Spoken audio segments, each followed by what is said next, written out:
మీ ఇంట్లో కొబ్బరికాయ ఉండొచ్చు, అరటికాయ ఉండొచ్చు, చక్కెర, కలకండు, పురుగులు ఏదో అందులో నైవేద్యం పట్టుకొని ఉంటారు. అవునా? మరి పల్లకి మీ ఇంటి ముందు అవుతుందా కదా? ఉన్నవాడు లేనివాడు చూస్తాడా దేవుడు? ఆ దారిలో పల్లకి వెళుతుంటే ఏ ఇంటి ముందు ఆ ఇల్లాలు నైవేద్యం పట్టుకుంటే అక్కడ పల్లకి ఆగుతుంది. అవునా? అది కూలి గుడిసి కావచ్చు, పెద్ద భవంతి కావచ్చు, కూలి చేసుకునేవాడు కావచ్చు, ధనికుడు కావచ్చు. ఈ తారతమ్యం దేవుడికి ఉందా? ఈ కులవాకం ఉందా?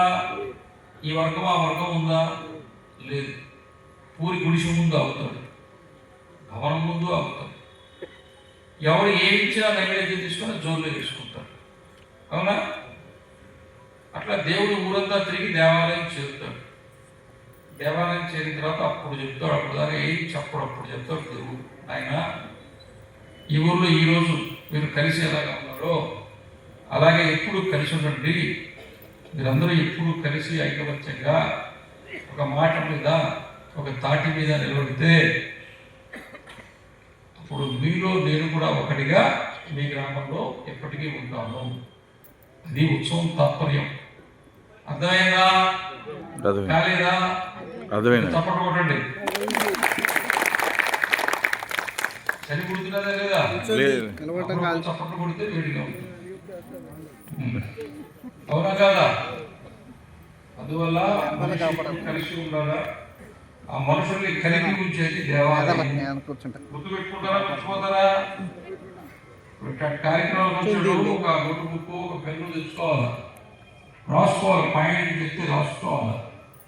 ఏగా వచ్చేది కూర్చునేది కాలక్షేపం, మీరేది పోయేది. మళ్ళీ ఒక సీరియల్ చూడగానే మొత్తం ముట్టుకోబోతుంది.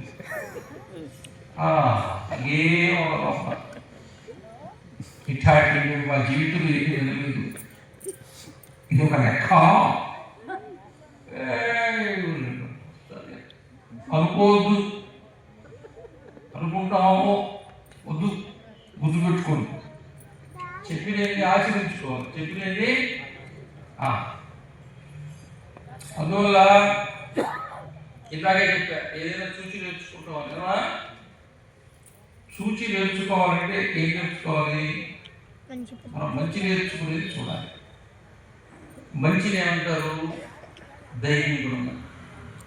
దైవీ గుణం ఎక్కడి నుంచి వస్తుంది? దేవుడి నుంచే వస్తుంది. దేవుడు ఎక్కడ ఉంటాడు? దేవాలయంలో ఉంటాడు. దేవుడు సర్వాంతర్యామి కదా. అవును, నువ్వు కావాలి. దేవుడు సర్వాంతర్యామిగా ఉండే దేవుడు నువ్వు చూడాలి. ప్రత్యేక